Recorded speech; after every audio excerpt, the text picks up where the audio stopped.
Sunshine's Corner, being brought to you by Quint and Richie Studer. And happy Monday, everybody. Welcome into the hottest spot in town. It is Sunshine's Corner. Hopefully you had a wonderful weekend. It was a scorcher, but you know what? We made it through that. So welcome into a conversation today I want you to be a part of. This is actually part two, because I promised that we were going to have her back, because this was so intriguing, the things that I found out from Alicia the last time she was here about human trafficking. I had it all wrong. But I want to invite you to sit back and relax and enjoy the information that we're learning.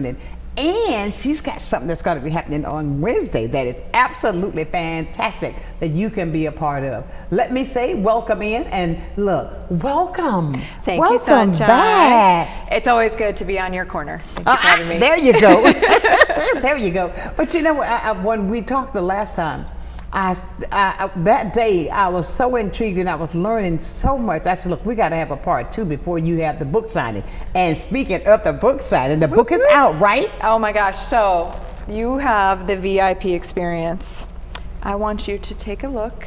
Fresh, hot off the press just for you. Fresh, hot off the press. Yes. Oh my goodness, I've got my book. You got a book, girl. I've got my book. And I just want you to feel it. It like has oh a my texture. God, I'm going to put this right here. And look at this.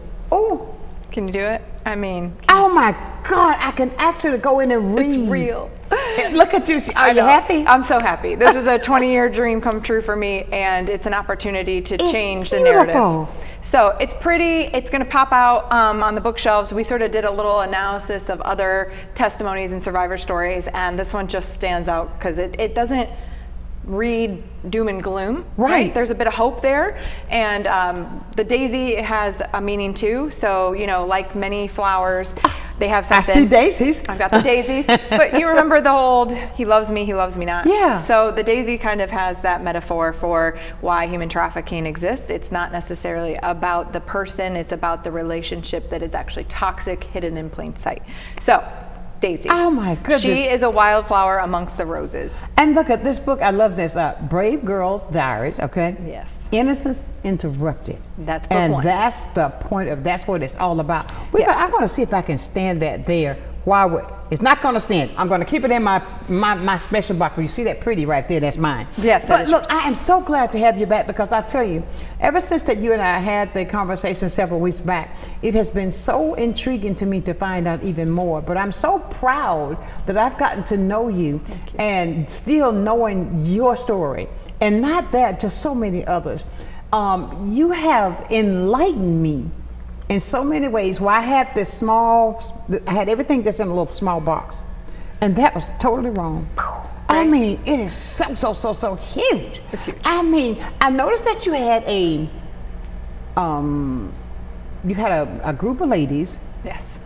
On, and you all had a Zoom? Yep, we had a private virtual book launch on Friday. Okay. So I meet with survivor leaders around the nation, and Canada and Jamaica, and now Bangladesh, which is really exciting. So we're international, and we meet once a month on the 25th of every month at 6:30 on our Zoom. And we've been doing it for about 3 years now, and it's just grown. And I've never really put out there like, hey, survivors, come join this call. It's a word of mouth invitation. Okay. So I said to them, and really it was a practice run for me. Okay. But I said to them, I really want to do a private book launch for you, and we're going to do the chapter reading. I'm going to bring my publisher on.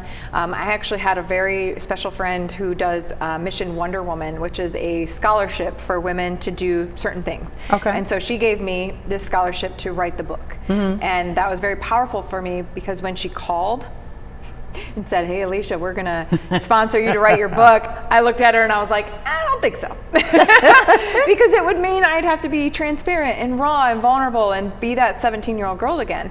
But eventually I said yes. Of course. So we get together, and I told the women if they join the call, right, then I would do a reading and we'd do the activity in one of the chapters together. Okay. So I read it, and to read your own words about your story, it's different. I can talk about it all day long, but to see it in print and then read it in the voice it was written in, It was life-changing for me. I cried. And then we did the activity. So each chapter is filled with different activities to sort of engage you in your healing process. Right. So I had a creative writing space. We did a poetry writing for the creative writing, but for them I just said, tell me the emotion that was elicited from what I read to you. Right. And so they did, one at a time. They said, you know, I felt hopeless, I felt rejected, I felt isolated, I felt fearful, I feel all these like really deep, you know, emotions. And what was wild is because I didn't expect that. I mean, maybe I did, but I wasn't really sure. So I said, well, here's what my example of the creative writing was. I did a poem on abandonment. And they, word for word, line for line, said all the words that were in my poem. Really? So it wasn't just that like I experienced this, because during the time of being trafficked and the healing process was very isolated, was very alone. I've always felt like I was the only person who ever experienced this thing. And then to be rallied around all these women who have also felt that abandonment, and with all of those words that described it, it was so like confirming that this book is going to do something, right? So yeah, we had an amazing call. It was very powerful. If I mean, how many women were on the call? I think I saw 6. No, we had 25. Oh, excuse me, 25. So we had myself, the publisher, and then Pamela, who does Mission Wonder Woman. They were our kind of keynotes. But on the call, there's anywhere from 20 to 50 women any month, given month. So it's completely voluntary for them to come, but it's all about lifting you up and empowering you. And then we usually do a survivor spotlight each month, and then they get to speak on what they're doing in their community. Is there a point that when you see even women after they go through something that at a young age, and yet dealing with the fact to come out with it, to come over to get healed? Yes. So Lakeview, our community mental health advocacy center, has a few group homes, and Meridian, which is a psychiatric residential placement. When they get a girl who's been identified as sex trafficked, which we call CSEC, commercial sexual exploitation of children, they call me and I get to come in and just mentor with them. They can't really leave, unfortunately, in this space, but we get to have a lot of one-on-ones. So I actually took chapter 8 to one of the girls recently over there, and I said, I just want you to read this with your counselor and see if you can do the same activity that we did on the call. And she came to me a couple weeks later and was like, this was really hard. And I said, like, what kind of hard? And she said, I had to challenge my emotions. When you're in that space at a young age, even as an adult, but really as a young age, you're completely numb. You're numb, you can't feel anything. That's why you act out, that's why you do all this stuff, because you're looking for some sort of connection and attention. So anyway, it was powerful for her. She was our pilot study, and a couple other girls too, and now we know it's gonna be life-changing. What would you want people to realize about the reality of human trafficking? That it has nothing to do with sex or labor. It has everything to do with power and control. This is a mind game. At the end of the day, the trafficker doesn't get off on how many sales he makes. He gets off on getting people to do something just with his, snap of his fingers. Really? Yeah. I've got to go back to a time, and I can remember back when I got to say what I'm thinking, okay? Yeah, go ahead. Remember back in the day when they said, oh, got a pimp? Yeah. Is it somewhat like that? It's just like that. It's just like that. We've just glorified it. And, we glamorized pimpology, right? Like, so the fedora hat and the feather and the purple robes. Yeah, that's back in the 70s. Right. Now it's dressed up in a suit and tie. Now it's dressed up as, there's been recent things on the news. A firefighter in our community had like hundreds of pornographic images. Yes, ma'am. And so Excambia? Yes, ma'am. And so like he might not be our pseudo pimp, but the fact that he is purchasing and selling these images makes him a glorified pimp under the radar, and he knows how to sell it to other buyers who want this imagery. But he works with the city. I mean, he works a firefighter. A firefighter. Yeah. Mine was a coach. Think about it. It isn't what we assume it to be. They're not just running the streets anymore. In fact, they don't have to because of the internet. Oh my God. The trauma. How is it that we get our viewers to understand the trauma? Yes. So I firmly believe that like sexual trauma is probably the worst of all types. Physical trauma, broken arm, black eyes, they heal. You can get surgery, you can get medicine, right?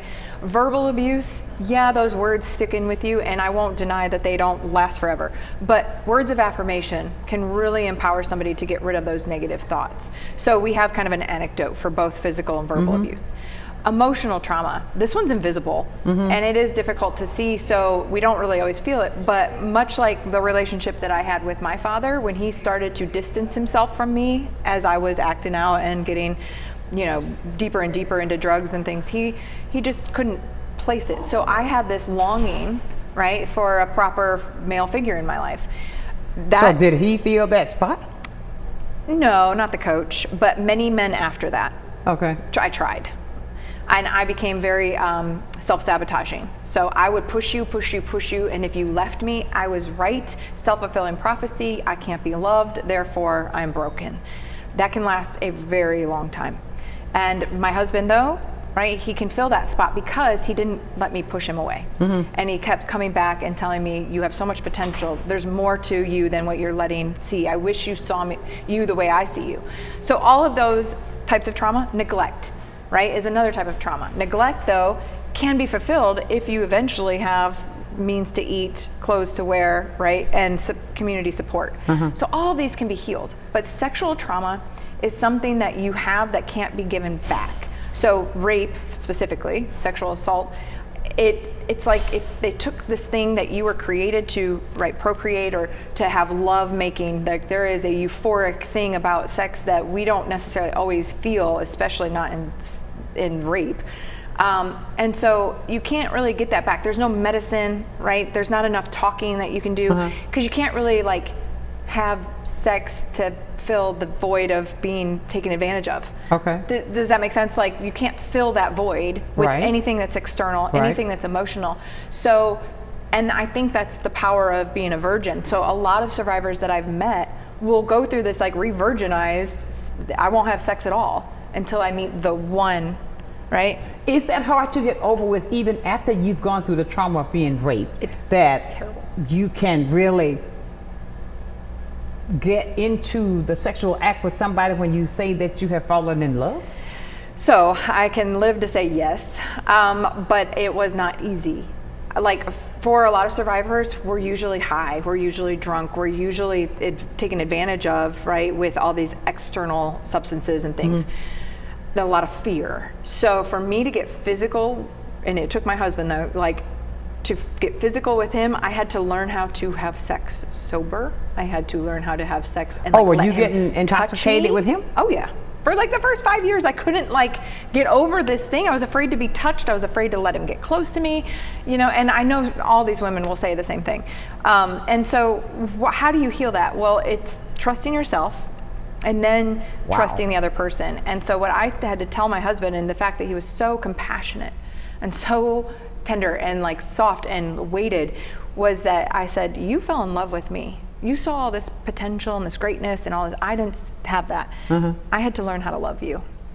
And I had to learn how to do physical touch and do acts of kindness and not expect some repercussions or consequences for those things, getting vulnerable.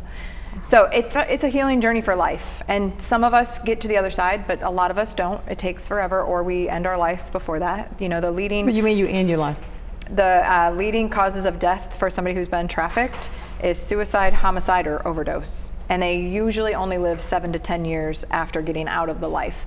So you can't unwire this brain by yourself. I absolutely believe in therapy, but I also believe in Jesus. That was my next question. So let me just tell you that you have to have something that is beyond you to really give hope in your life so that it can feed these seeds that have all been planted at some point, but they've been completely neglected and malnourished. So how do you get that hope back? Well, for me, it was getting on my knees and saying, God, why me? What do you want with me, right? What was I created for? And he very sternly told me, find my missing children. And I didn't know what that meant at the time. And then I started learning about human trafficking, and then I meet a survivor, and then I get into foster care, and holy smokes, right? Foster care. I got down into the dirty of becoming an adoption specialist and learning about how just broken our system of care has been forever. And you see that they're re-exploited, you know, whether it's like the check that doesn't come to them or it's actual physical or sexual abuse. What do you mean the check? So when foster care parents or adoptive parents take on a child, they get a check from the state to take care of that kid. And usually the kid never sees the money because it pays the bills, right? Or whatever they do with it. But they don't molest the kids, do they? Oh, absolutely. We have tons of stories like that. And I don't think that, I want to say not every foster parent is that, because I love the fact that somebody would take in such a broken person. But that kid didn't do anything to get into foster care, right? It was the lack of their parents' ability to take care of that child. And then the child has to do a case plan, which means they have to do all these regimented instructions and activities and programs to be able to prove that they're a child. You know what I mean? It's just, it's broken. And all of those things are for good reason, but they're not taught to the kid in a way that they can understand. I understand. We're going to come back. We're going to take a break, but I want to come back and ask this question, help you to think about it. When a child comes to an adult and tell them what's happening, and then the adult says, no, it's not happening, how do you deal with that? We're going to talk more with that, Alicia, in the book. That is, I've got the very first copy. And she's going to be doing this on the 31st right there at the SCI building, and I want you to be a part of it. Stay with us and come back for more right here on Sunshine's Corner.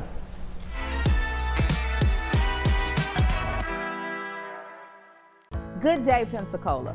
Welcome to a new segment on health and wellness sponsored by Baptist Healthcare in partnership with Sunshine's Corner. Every first Wednesday of the month during Sunshine's telecast, we're going to be bringing you information about health and wellness and ways to make sure we're improving the quality of your health care here in Pensacola. After all, we want to ensure that you're going to the right place at the right time and for the right reason, and that you don't feel alone. Can't wait to see you. At FPL, we plan for storm season all year long. We're strengthening poles to better withstand severe weather. We're clearing lines to improve resiliency, and we're constantly training teams to act at a moment's notice. Because we're always working, always preparing.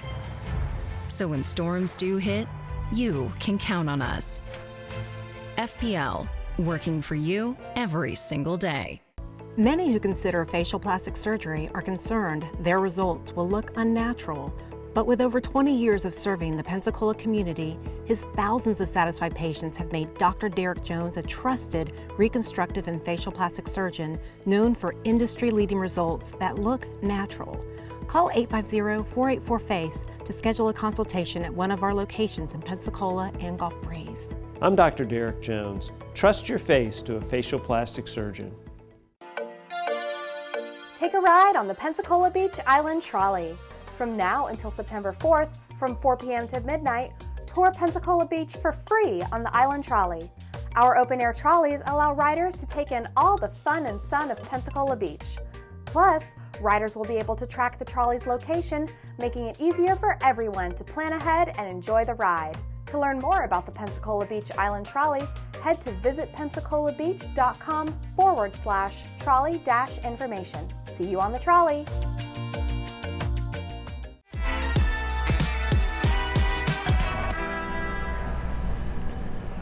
And welcome back to this Monday edition of Sunshine's Corner. We are talking with Alicia Tappan, and she's telling us all about her book that's been released. And I tell you, I had so many things in my head that and you're just answering them so smoothly. It's so amazing what I'm learning. But I think knowledge is power. Yes. And I greatly appreciate the fact that you don't mind sharing your story, because this happened to somebody else. That's the plan. And the thing that I want to reach out and talk about, because I see, now I'm a Law and Order person. Okay? I love watching Law and Order.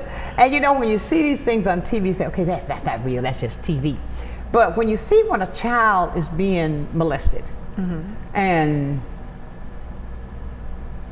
over and then to places, to other places, and then when you tell somebody, they don't believe you, does that set you back mentally? Have you dealt with anybody like that? Oh, for sure. We've had a couple of cases locally where the girl was a teenager. Keep saying locally. I'm going to say locally because it's hidden in plain sight. So we don't always identify them as being a sex trafficking victim. Right. We usually identify them in domestic violence situations, kids that are unruly, are acting out really bad at school, are getting into fights or gangs. And a lot of the girls that I work with have been exploited a few times before they actually get identified, which means to me that somebody that their parents knew, right, or maybe it's a best friend's dad or mom. So yeah, they are local. Like I've been working with them since 2018. And we get a lot of transfers up here too. Man, that's unbelievable. It's heartbreaking because I don't necessarily see myself in them, but I see a lot of the way that they're handling it and behaviors that I did. Because I wasn't, my parents didn't put me into foster care. I never was hospitalized during my youth, so I didn't grow up like them. But what I did experience, much like I was just telling you with the abandonment poem, I experienced isolation and bullying and sexual assault and rejection by the adults in my school. So when we get those children and they do try to tell, it doesn't sound like what I think healthy adults are expecting it to sound like. They want to hear, help me, I'm scared, he hurt me. But instead they're hearing, well, my boyfriend choked me out one night, it's not that big of a deal. They're hearing it in a different way. So, and it usually, like I said, sounds maladaptive. It sounds like they're glorifying it or, maybe talking about it in a way that makes them seem like, I don't know, more than. And they're kind of nonchalant, and that was me too. When I told my athletic director, when he asked me what happened to you, I just said, I don't know, I think I was raped. Why? So it's not in the context of like Law and Order where she comes running like, oh, I need help, save me. It's not like that at all. So we can't even use the word rescue appropriately when we're helping these people because they don't see themselves as victims. This is just part of their life right now. And it's, even though it's violent, it's been so desensitized in the way that it happened. Again, power and control. You do this for me because you show me you love me. You do this for me or you're going to get hurt. You do this for me. You show me that you love me. Oh yeah. So there's something called Romeo pimping. Romeo pimping is when this person portrays themselves as their lover. So it's a boyfriend. I have a really good friend down in South Florida who met her pimp at Walmart. She was working as a nighttime cashier. She was an adult, had 3 kids, and her kids were, being watched by the neighbor overnight when she would work so that she could be home with them during the day. Absolutely. And she did not see this guy as a threat because he would bring in women at night and say that he worked at like a favor house, like an abusive shelter. And so she saw him as a hero. And then he would just hang out and they would become friends. And eventually he asked her on a date and she didn't see why not because he had money, he was good looking, he was friendly, right? And he seemed like a nice person. And before he knew it, she was being drugged. She was being taken to truck stops, hotels, and she couldn't get out of it because that didn't happen here, right? But it's in Florida. Okay, I got you. Right? So my point is that they will do whatever it takes by any means possible to get you to believe that you're in a relationship or some other situation, and then they flip the script and the violence starts and it's too late to get out. Unbelievable. Yeah. Well, then, it's so mind-blowing that this is happening, and I mean, so much is happening right here in Florida. I mean, in Pensacola. Even in our area. And even right here in Escambia County. Yes. And, again, we're looking, the media gets it wrong, right? So people are trained to look for an unmarked van where kids are being kidnapped. And it's not that. It's happening in the basements and in the bedrooms and in the locker rooms and in school closets. Like, it's happening in places where people should be more aware and attentive, but we turned a blind eye because we don't want to be wrong. I'll get that even from law enforcement. I don't know if I really want to interrupt it because I don't want to be wrong. And I'm like, how? You don't want to interrupt something like that? Because at the time it looks like a boyfriend, it looks like a job, it doesn't look like a violent situation, and yet their gut sits wrong. It sits differently. You're like, there's something not right about this. And so we ask people, if that's how you feel, you report it. But if your law enforcement or your first responders don't know what they're looking for, which we're training on a regular basis, but we say, look for the victim in a criminal situation. The one that it doesn't seem right. You know, like, what's wrong with this picture? Because when they approach the situation, the trafficker will be calm and collective, where the victim will be kind of erratic and probably fighting. You know, I've heard they spit on people. You know, I've never, the victims at like law enforcement, they'll jump out of moving cars with case managers. They'll do things because they don't feel safe. They don't feel safe because they don't know what's right and what's wrong anymore. Remember, this is a brainwash. So when your pimp tells you, hey, law enforcement's going to be like, what were you wearing? And then the law enforcement says that, then the pimp was right and the law enforcement can't help you. And then they say, it's okay, just get arrested, I'll bail you out. And then they do. So who looks like the good guy? Do you see what I'm saying? It's very much a mind game. So we have to get out of the thought that like we're saving people, that we can rescue them. Like, that's not it. You have to remove them from toxic relationships in order to build trust and rapport. You might have to do something you wouldn't normally do, like offer this potential prostitute some water and a bag of chips. That's literally will change the game in how this works. Chips. Because when's the last time she ate? When's the last time did she actually get like attention that was healthy and happy? So whenever law enforcement calls me, Pensacola PD, they do call, and I will tell them, like, ask her right now, what's her favorite thing from the grocery store or the gas station? And they'll be able to tell you, right? I like Kit Kats. All right, I'm grabbing that and then I'll be right there. Because when I show up with something that she likes, I'm building trust and rapport really quickly. I got you. Okay. Right? So now she can trust me a little bit more. So I encourage law enforcement to do the same thing. Oh my goodness. Now on the 31st, which is what, Wednesday, Thursday? Thursday. Will you be talking like this on Thursday? It's my birthday. Oh, happy birthday. It's going to be so exciting. So yes, so our plan is, it's going to be just like a fundraiser where you come in, you get your eat, your drink, and there's going to be some self-care baskets that are for raffle. We're raising money for the nonprofit. Then we're going to gather everybody into the classroom and at the SCI building, and you're going to hear from the CEO of Lakeview, of Waterfront Rescue Mission, of Ministry Village, of we'll have some PPD officers, some Santa Rosa Sheriff's Department, and the point is to hear their buy-in. We want to change the way that this is happening here. Right. Then, yes, I'm going to read part of a chapter, and we're going to do an activity together, and we're actually going to have a little contest, a little creative writing contest, so the winner will go home with something. Absolutely. And bragging rights, right? And then we'll sing happy birthday and make a fun day. Have a fun, evening out of it. It's not too, we're going to go deep, but we're going to come out and hope. So yeah, it's exciting. What do you think that parents, teachers, church, clergy, police, all of these different kinds of people, how can we support these at-risk youth? We don't need to start anything new. Let me tell you that. There are enough organizations out there doing good work. We need to support those that exist. And then I agree.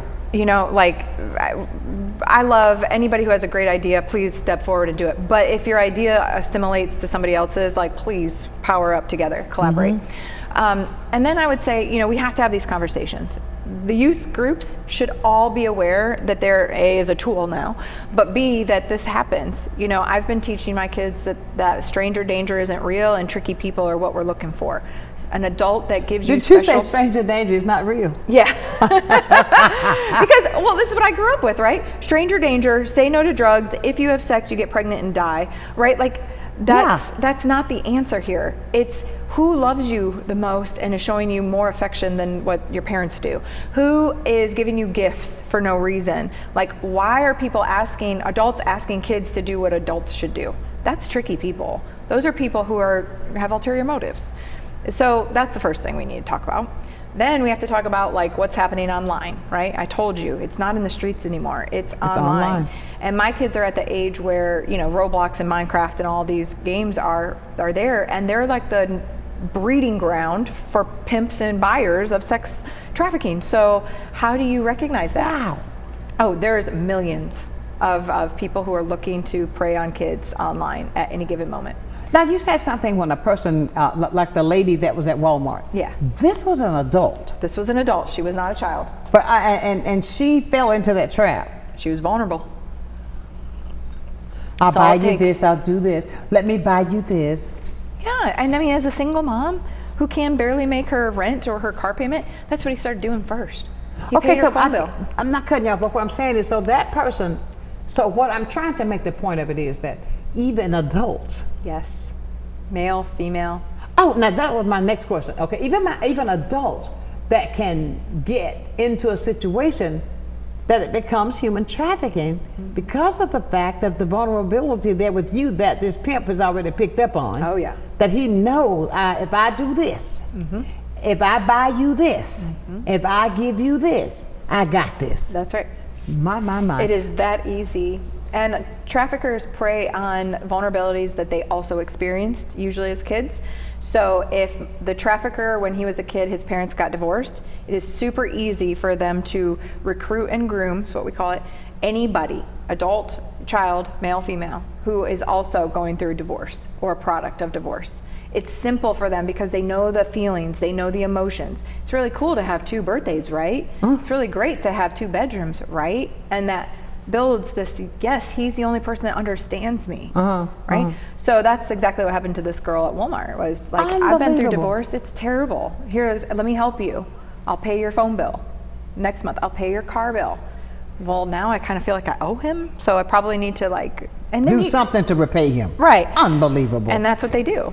My. We are having such a fantastic conversation. I tell you, if you, I didn't even say this morning, but if you'd like to be a part of the conversation, 850-432-7768, you can call or text because I tell you, I am getting enlightened even more. And we're going to tell you more about the event that's coming up on Thursday. Right here. Well, it's sold out, right? But they can still buy tickets at the door. Okay, you can still buy tickets at the door. We'll tell you more about that when we return right here on Sunshine's Corner.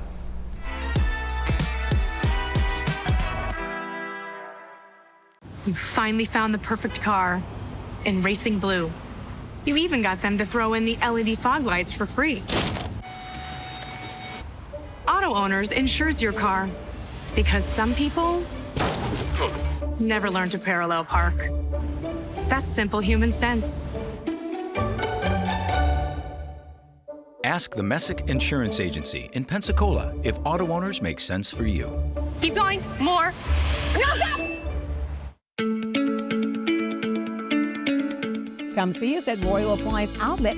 We have refrigerators, washers and dryers, stoves, beautiful furniture from all of your name brands that you know and trust. Samsung, Whirlpool, Frigidaire, and GE, all at discount prices. Come visit us today at 1612 Face Boulevard. You're gonna love our easy credit to help you bring all of your favorite furniture home. Come visit Royal Appliance Outlet. It's baseball season. From heart-stopping plays to legendary victories, this is baseball at its finest. Grab your seat, bring your energy, and witness greatness live. Don't just watch it, feel it. The Pensacola Blue Wahoos are back, and you can watch Pensacola Blue Wahoos home games live on Fridays and Saturdays, only on Blab TV. Love the Blue Wahoos but can't watch? Get your tickets now. The Emerald Coast Utilities Authority's state-of-the-art materials recycling facility processes recyclables for communities throughout the region, lowering need for more landfills. This highly efficient recycling service accepts glass, paper, cardboard, plastics, aluminum, and more. But we need your help. Please make sure your recyclables are clean of garbage, food, and liquids. Also, please remember that plastic shopping bags, foam products, or yard waste are not recyclable. To learn more, go to livegreenecua.com.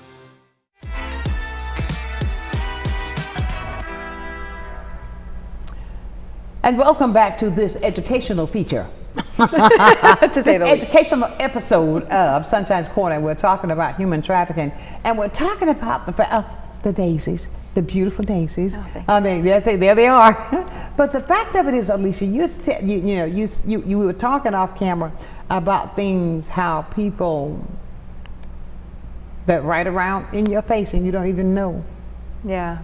You were saying that you go down Palafox. I've been downtown on an evening time, like walking back to my car after a meeting, and I've seen, the homeless walk up to a car and get in, and then the homeless, whether it's homeless or just women in general. Oh yeah, really? Well, I mean, think about it. You're very vulnerable at being homeless, and so if you need food, and your sign can only get so much money throughout the day, that it might be easier to just walk up to a car and ask if they're interested in more friends with benefits, to say the least. Yeah, I mean, it could be as obvious as, do you want a hand job? But let me tell you something I think that is really informative. It has nothing to do with the money. Right. But if I wanted to offer the same sexual act, right, to somebody who's Joe Schmo on the street, doesn't have any real credibility, I can offer this for $50. And I can offer it, the exact same sexual act, to somebody who has credibility and has something to lose, for $500. Think about, I'm not gonna go and nickel and dime, right? I'm gonna go look for the one who can pay me the big bucks. Right. So that's why, especially in like the strip clubs, they have their VIP sections and they have their ability to do whatever they want in there, and that's why it's covert and they don't want people to know, and that's why there's so much shame and disgust and guilt. You mean these little strip clubs I see up here on Davis Highway? Oh yeah, absolutely. I mean, what do you think's happening in there? And I don't mean to shame it, because I've been there. Like, I've been there, but that's where it's like, this has nothing to do with the act or the person, right? It has everything to do with the power and control.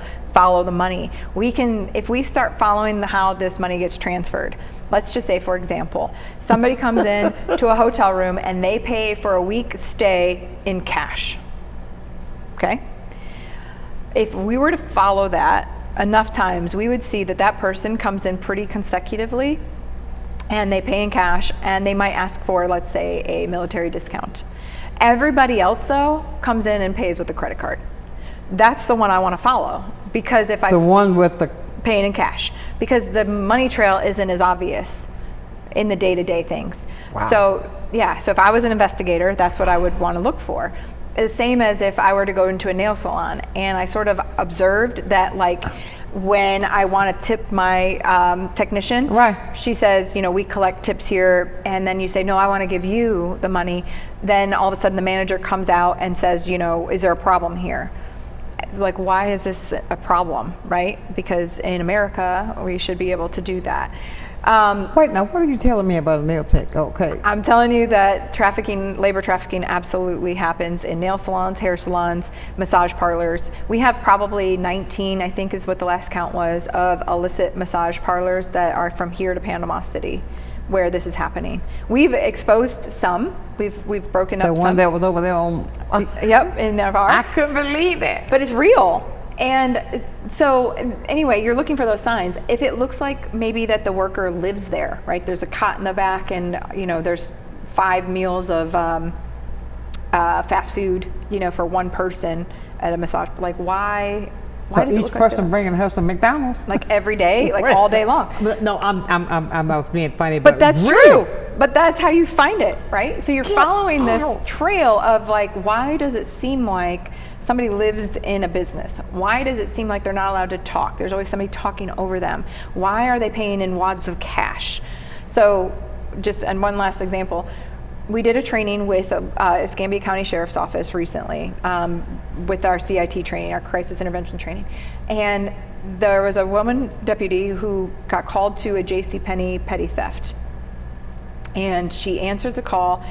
The woman was stealing men's underwear, which was weird, right? But it triggered this sort of, wait, this could be more than what I think it is. So because it was theft, she was allowed to look through the other belongings that the woman had, and she found wads of cash, hotel key cards, and some sex objects. But she's stealing? She was just stealing men's underwear, right? Right. Because her pimp was outside. She was stealing it for her boyfriend. Oh, man. Her boyfriend, who moved her from Panama City to Pensacola. Now, you've driven to Panama City, right? Yeah. You can do it in a day, right? Right. Why would you need a hotel? Why do you need 10 hotels? Do you see what I'm saying? Uh-huh. That's the questions that you start to ask. Like, this doesn't seem right. There's something weird about this. Their story and then the evidence doesn't add up. So, yeah, he was pimping her out from here to Panama City, got caught at JCPenney when she went to go steal him some underwear. And then when the girl's sitting in the cop car in the back seat, I get the call. Hey, I think this might be trafficking. Get out. And so I talked to her, it's absolutely trafficking. And the pimp's outside going, this is really gonna mess up our operation. But who do they arrest? The girl. Yes, because she's the criminal in this situation. And he's sitting outside watching. Getting away with it. Moving their operation right in front of us. What was this? I mean, I remember back a few years back, it was a place on Warrenton Highway. Sure. And it got busted. Yeah. It got busted. And they were, I mean, because they would always see these big fine cars and nice. Why are they coming and going? Yeah, that's the question that was brought up when I saw that. These cars were there, but they would only let you look there, all these nice fine cars. So these were men who were. They have money. They've have got prestige. money. They have credibility. They're in our community, running businesses or doing something, you know, and they don't want to get caught. So they're not afraid to like go and stop by a hotel for a few minutes, go through the back door. You know, there was a sting not too long ago where they did bust a hotel that had set up, and there was 3 girls in one hotel room with sheets that divided their cots. And the buyers would purchase sex with a marble. That was the indicator that they had paid. So they go in and they put their marble in the cup in front of the girl that they wanted to do whatever they wanted with. And it had only been open for an hour. And the sting caught this one with 30 marbles in this girl's cup. She been busy. Every 2 minutes. Like, come on, like what is this, you know? So we don't know to what extent what acts happened, and that doesn't matter. This girl was a minor who had been severely abused. And so we have to start seeing this stuff. People coming and going, spending lots of money, renting rooms, you know, these in people cash. who are spending all that money and renting those rooms, something wrong with them too. Oh, absolutely. And that's why I want to tell you, like when the traffickers, when we really go and analyze them, they have severe trauma too. Somebody taught this was okay. Right? So whether it was divorce, like my coach, or if it was something worse, you know, they have problems. And this is where I go back to Jesus, right? I can't get mad at those people. They need help too. And just throwing them in prison isn't the answer, and just setting them to the, you know, electric chair isn't. We need to study this stuff. We need to understand where the root is and how to like diffuse it earlier, because it comes back to birth and attachment theory and growing up in that household. It's broken, you know? Really? I mean, I think I'm listening to you and I'm thinking about the things that you're saying with the guys who even been doing it, with the guys who are the traffickers, that there's an issue with them as well. I mean, is there cases where some of them just think that's their business? I mean, this is just how I'm going to live, man. Yeah, I don't want absolutely. to do anything. I would say that's probably the norm at this point, because they were taught that this is how you can make some money and you can make a lot of it. And look, you get all these people just following you, like all these girls that just want to be with you. And so when you learn that, it's really hard to unwire that too. But let's talk about the hardest part. Okay. The buyers. Because the buyers are just getting away with it, right? You got somebody orchestrating it and somebody being abused, and you got a whole bunch of people in the middle that are buying it. And so the demand is the problem. And the demand is number one in America. We buy the most sex around the globe. We sell it in everything we do, whether it's, you know, in a movie, in our clothes, in our entertainment. You know, think about what's the difference between a 12-year-old and a 13-year-old Halloween costume? About 6 inches. Oh my God. By the time she's 17, 18, we're calling her a slutty nurse and a slutty this and a slutty that. Like, we glorify it. When I ask a bunch of men, if I said the word bachelor party to you, what's the first thing you think of? And you know what they say? Strippers. Vegas. I said, why not marriage, wedding? Yeah. Unbelievable. Somebody has a question for us this morning. Let's see who's calling. Good morning. Good morning, Sonshine. Good morning, Alicia. Good morning. Hey, I have a question. So you're talking about all this human trafficking. I'm a social worker, so I have had to deal with this in my line of work over the 20 years. I wanted to get your perspective, if you feel like it, on what's going on with the Epstein files and these people leadership. Over the weekend, there was some major stuff that really have come out over the weekend about those files. How many, who was the victims in those situations, what countries they came from, and it is really, really getting really deep. So if you can maybe speak about that, if you feel like it, I would like to hear your thoughts. Okay. Well, here are my thoughts. Hold on one second. I'll tell you what we got to do. Now, we got to run and take a break. Okay. And when we come back, we're going to talk about the Epstein files, okay? I mean, I didn't think about that, but let's do it. We'll be back with more. Don't you dare touch that dial right here on Blab TV.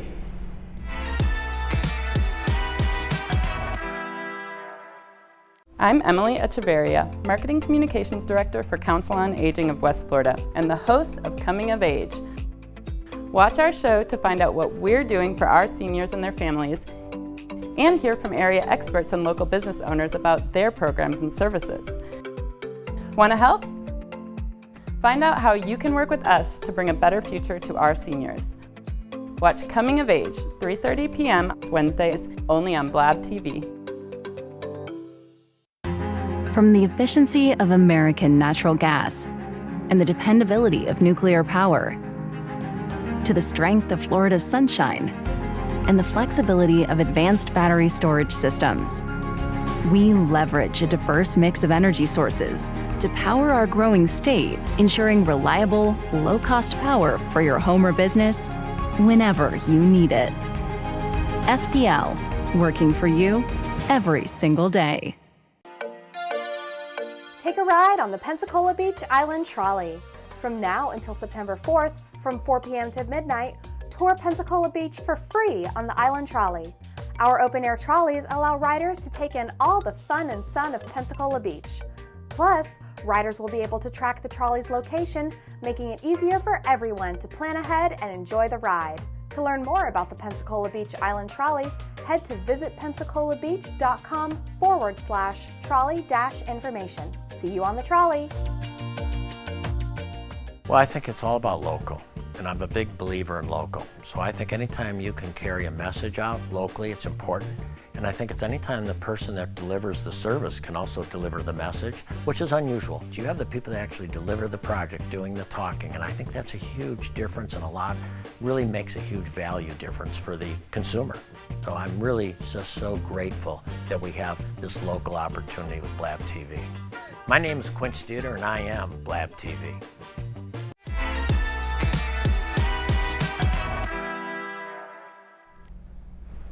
And welcome back to this Monday edition of Sunshine's Corner. We're talking with Alicia Tappan. And I tell you, Alicia, I could sit here and just talk to her all day, because every time she says something, something else pops through my thought process. But the caller asked a question, what are your feelings?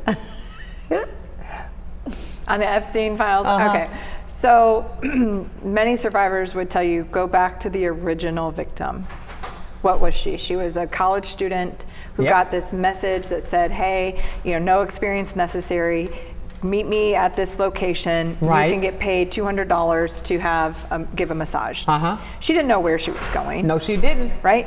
It was as if she had taken one of those job ads that you see, on the corner that says, buy houses for cash. Right? Like it was one of these tabloid sort of opportunities, but desperate, needed money. So she said, okay, and answers this call. She goes, she agrees to the massage. She agrees to the money. Yep. Did she agree to the sexual abuse that she was about to experience? No, she did not. No, but the money was fast and it was easy enough, and if she didn't want to go back, she didn't technically have to. She got to walk away, right, and go home.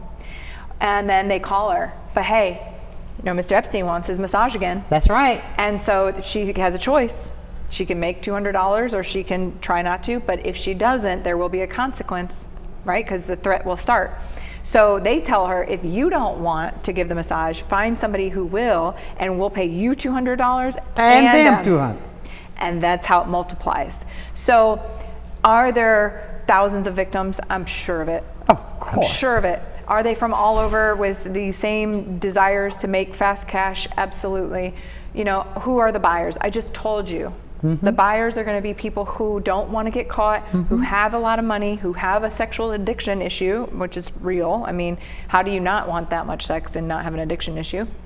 And so my thoughts are like, we have to probably believe them no matter what. All of them, however many hundreds and 1,000 of the victims. It's been a lot with him.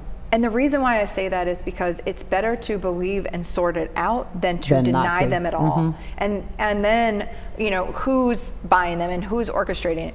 Ghislaine Maxwell, I don't know her, but her history record shows that she likes kids. Yep. And so when we tell people how to train this, is go where kids are. You're not going to find traffickers hiding out in some bar somewhere. They are at playgrounds. They are in schools. They are where kids are. They're at the mall. Right. So what's going to happen next, right? Is this list really that important, or can we just start looking for the signs with the people who exist today? Right. There are conspiracies all over it, right?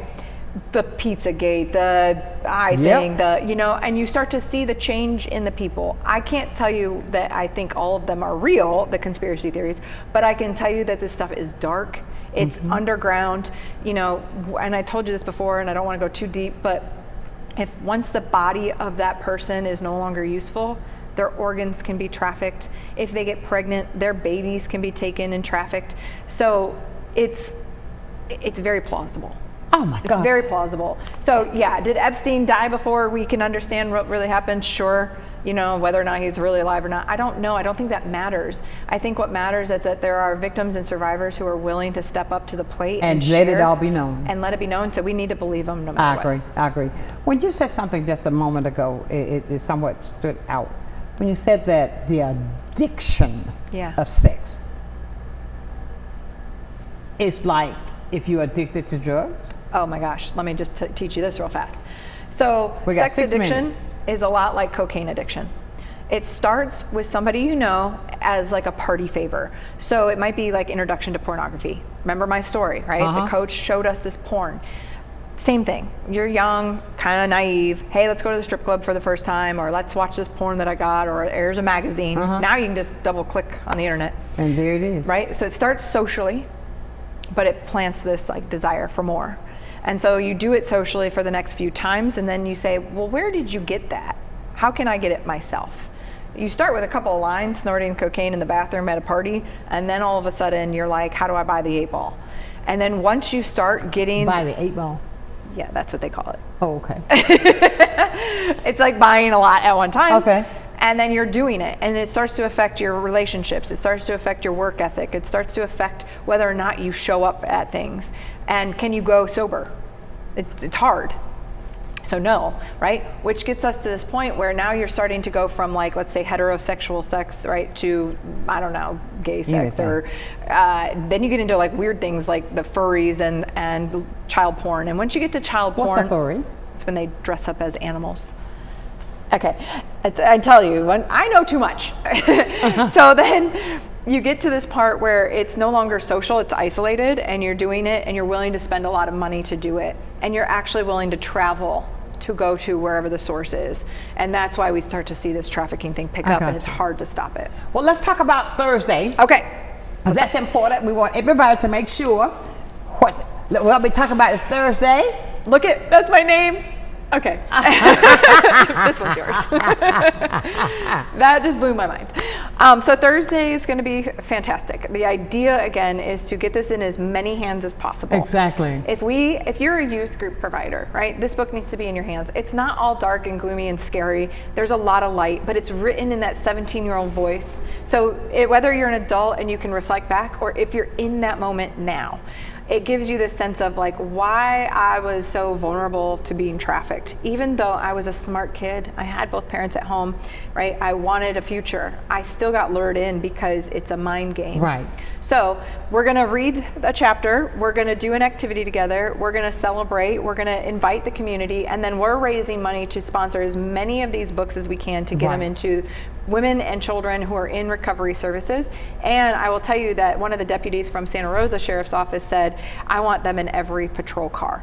So that's what we're doing. We're trying to raise as much money as we can to get this book in as many hands as possible. Absolutely. I just want to congratulate you. I just want to say, wow, I have learned so much. I mean, and I could just say, oh God, let's do it again. I mean, it is so much that I'm learning that I see every day. And you have friends who are vulnerable to it. You have kids that are growing up right now trying to figure this stuff out, you know, and so we need another tool because there's just not enough. And in our area, you have the expert, right? Like I've 10 years of living in it, you know, 10 years of direct care services and 10 years of education. I know too much, so I want to share what I have. I don't want to hold on to it. It's not just for me. So this is an opportunity to get involved. Unbelievable, but that is great. And I love the fact that we've met. I'm so glad I checked that email that day. The fact of it is how you open, even with the email, I said, oh my God, this is what I've been wanting. But to see what I've learned, because I thought I knew. Yeah. When I was totally in the dark of how it happened, who it affects, and how often it happens. Yeah. And I just can't say enough. Ladies and gentlemen, be aware of your children, even to yourself. We need to just if you take a good look at yourself, look in the mirror and reevaluate you. And if it's there, do something about it. Call Alicia, she'll talk to you. She's so easy. She's so easy to talk to. And don't forget, now coming up on Thursday. What time is it Thursday? 6 o'clock at the SunTrust building. And there's $20 at the door. We have sold out of books on hand. I did rush order a few more just prayerfully, but it's going to be on Amazon tomorrow. So you can actually buy your book on Amazon tomorrow, and we'll have QR codes at the event so you can buy a book then too. Please, ladies and gentlemen, bring your kids. Yes, 14 and up. 14 and up, let them understand there's somebody here that can help them, because there might be something they're withholding. Oh, for sure. On and the inside. There's lots of tools in there to help them give permission to tell. Exactly. And not consequence, you know, for telling. So I just appreciate you so much, Alicia, Thank you. I do for too. sharing that so much, because we've learned so much, we've shared so much, and I tell you, it is time for us to really learn. I'm talking about the clergy as well. I'm talking about everybody out there that you know, you surrounded with kids. Find out what you need to know so you can help somebody. Yes. Don't just think that this is okay, but you can help somebody. Oh, I've got to go, but it's been so great. Ladies and gentlemen, I tell you, I can't thank Alicia Tappan enough. She has shared her story, and this will certainly help somebody else. I've got to get out of here. It's been a fantastic day, but I want to leave you as I do every single day. Never, ever, ever lose your focus. Always remember, if you keep God first, I guarantee you this, you're going to be a total success. And I believe that with everything on the inside of me. So until tomorrow for another day of information and fun, make sure you know that I love you with a perfect kind of love. Tell somebody today that you love them and mean it. Until then, keep shining while I'm gone. Thursday, 6 o'clock p.m. at the Studer Community Institute. Want to see you there. Have a great day. Sunshine's Corner, being brought to you by Quint and Richie Studer.